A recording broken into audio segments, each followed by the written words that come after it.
নতুন করে সংবিধান লিখে আপনাদের বিচার প্রকাশ্যে করব, এই গাদ্দারদের বিচার। ওই সংবিধান বুড়িগঙ্গায় ফেলে দিব। একটা সনদ হলো, সনদটা মানতেছেন না, আপনার চরম গাদ্দার। আপনারা যদি না মানেন, আমি একটা জিনিস পরিষ্কার বলি, হাসিনার চেয়ে শক্তিশালী ক্ষমতাধারী নেত্রী পৃথিবীতে ছিল কিনা জানি না। পুলিশ, বিডিআর, র্যাব, আর্মি কি ছিল না, কিন্তু আপনাদের সেটা নাই। একটুখানি লাড়াচাড়া দিলে আপনারা পড়ে যাবেন। আর যদি একবার পড়েন, ওই সংবিধান বুড়িগঙ্গায় ফেলে দিব।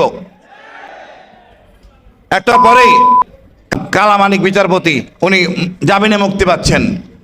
আমি বলি বিএনপির ভাইদের, আপনাদের লজ্জা লাগে না? শহীদ জিয়াকে যে লোকটা বলে ভারতীয় পাকিস্তানি গুপ্তচর, সে কিভাবে মুক্তি পায়? এবং আমার শহীদ জিয়ার বীরত্তম খেতাবটা ফিরে নিয়ে আসে, আপনি কিছু করেন নাই। খালেদা জিয়াকে ক্যান্টনমেন্টে বের করে দিয়েছে, এখনো কোনো বলিষ্ঠ ভূমিকা নেন নাই। এদেরকে সাইজ করেন, নাহলে আপনারা নিজেরাই সাইজ হয়ে যাবেন। 26শে মাসের সেই স্বাধীনতা ঘোষণা নিয়ে কথা বলবো। যেই ঘোষণা দেওয়ার কথা ছিল আমাদের শেখ মুজিবুর রহমান সাহেবের, উনি তা দেন নাই। উনি গিয়েছেন পালিয়ে। এই ভাগুড়া রাজনীতিবিদকে নিয়ে আমরা কত কিছু করেছি এত বছর, সত্য উদ্ঘাটন করি নাই। আমাদের এই ক্রান্তি লগ্নে আজকে রাতে পাকিস্তানিরা যেভাবে আমাদেরকে মানুষটা চালায়, পিলখানা, বিডিআর, আমাদের সেই রাজারবাগ, কেউ কথা বলে নাই, সব পালায়ে গেছে ভারতে। তাজউদ্দিন সাহেব সব পালায়ে গেছে। বঙ্গবন্ধু একটা ভাষণ রেকর্ড পর্যন্ত করেন নাই। সেই ঘোষণা দিতেন শহীদ জিয়া। এটা যেমন তেমন ঘোষণা না, আপনারা অন্য কিছু মনে করবেন না। বিদ্রোহ হয়, আমি তো শপথবদ্ধ ছিলাম পাকিস্তানের পক্ষে, সেই শপথ ভেঙে আমি বিদ্রোহ করলাম এবং একই সাথে সেনানিবাসে ঢুকে আমার অধিনায়ককে গ্রেপ্তার করে নিয়ে আসলাম। অধিনায়ককে গ্রেপ্তার করা জাতা বিষয় না, এটা আপনারা সবাই বুঝবেন না অধিনায়ক জিনিসটা কি।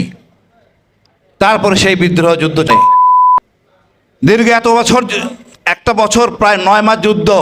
এই আওয়ামী লীগ ভারতে বসে যুদ্ধ তো করেই নাই, উল্টা 7 দফার একটা অনৈতিক চুক্তি করে বসে, যেই চুক্তিতে আমরা পরাধীন হয়ে যাই। আমার কেউ বলতে পারবেন স্বাধীনতার আগে আমরা পরাধীন ছিলাম? পাকিস্তান তো আমাদের ছিল, আমরা 7.5 কোটি লোক ছিলাম, আর ওরা ছিল 4 জাতিতে 5.5 কোটি। তো দোষ কার? এটা কেমন তার হিসাব নিকাশ আমি কিছু এখনো বুঝি না। কি ছিল প্রত্যাশা, আর কি পেলাম? স্বাধীনতা আগে ভালো ছিলাম না পরে ভালো ছিলাম? আমি 2 বার গুম হয়েছি। এটা কি পাকিস্তান আমলে হলে আমি হইতাম? আমি কখনো হইতাম না। আমার দেশের কি সেঞ্চুরি করা হয়েছে রেপে, পাকিস্তানে তা করছে। এখন পাকিস্তানের কথা বলে আমাকে আর নতুন ট্যাগ দেওয়া হবে। সোজা কথা বুঝি না আমরা, ভারত প্রেমে আমরা আসক্ত। স্বাধীনতার পর দেখেন স্বজনপ্রীতির নিয়ম। এই আমাদের শহীদ জিয়া যেই সাহস নিয়ে উনি জুটেছেন, মা খালেদা জিয়ার সাথে কথাও বলেন না, দেখাও করেন নাই, বলেনও নাই তুমি কি করবা। এটাই হলো কিন্তু স্বাধীনতার পর তাকে বানানো হয় নাই সেনাপ্রধান, করেছেন স্বজনপ্রীতি।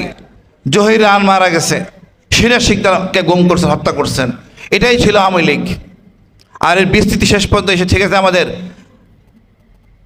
এই 17 বছরের শাসন। কি হয় না এখানে? আমরা বাঙালি হয়ে বাঙালিকে মারছেন। পাকিস্তানি মানলে 2টা কথা লাগে অন্য জাতির, যে বাঙালি হয়ে বাঙালির মানলে এটা লাগে, কষ্ট লাগে। এটা আমাদের দেশ, লুটপাট করে আমরা চলছি। অনেক সংস্কার হয়েছে, আপনার একটা আন্দোলন হলো, রক্তক্ষরণ হলো, একটা সনদ হলো, সনদটা মানতেছেন না, আপনার চরম গাদ্দার। আপনারা যদি না মানেন, আমি একটা জিনিস পরিষ্কার বলি, হাসিনার চেয়ে শক্তিশালী ক্ষমতাধারী নেত্রী পৃথিবীতে ছিল কিনা জানি না। পুলিশ, বিডিআর, র্যাব, আর্মি কি ছিল না, কিন্তু আপনাদের সেটা নাই।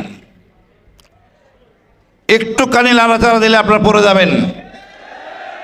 আর যদি একবার পড়েন, ওই সংবিধান বুড়িগঙ্গায় ফেলে দিব।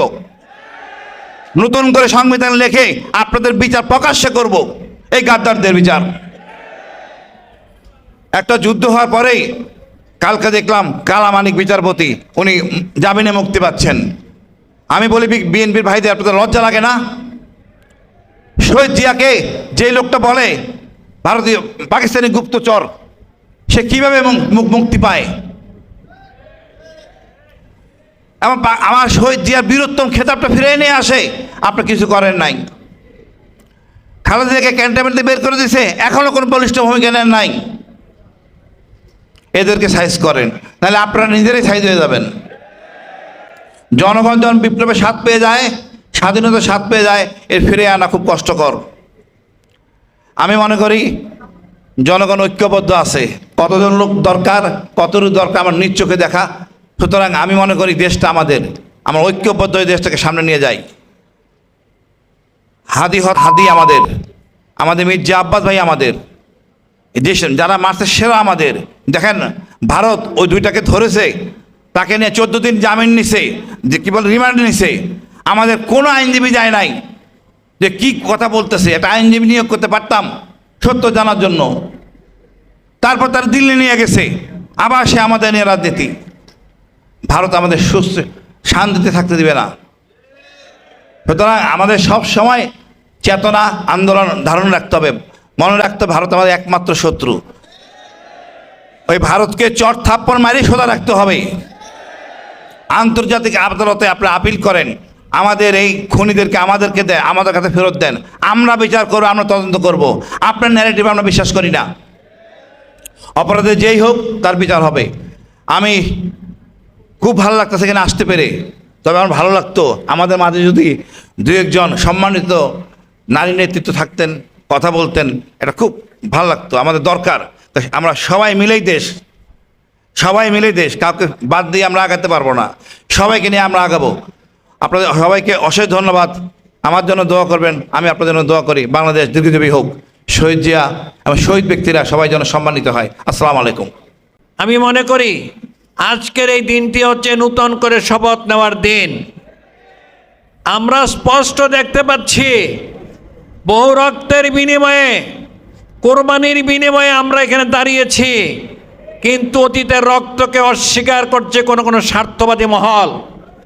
আমাদের শপথ নিতে হবে, অধিকার আদায়ের পূর্ণাঙ্গ আদায় না পর্যন্ত আমরা নিতর হব না, স্তব্ধ হব না ইনশাআল্লাহ। চাঁদাবাজদের বিরুদ্ধে, দুর্নীতিবাজদের বিরুদ্ধে, স্বার্থবাজদের বিরুদ্ধে আমরা আবার শপথ নিতে চাই।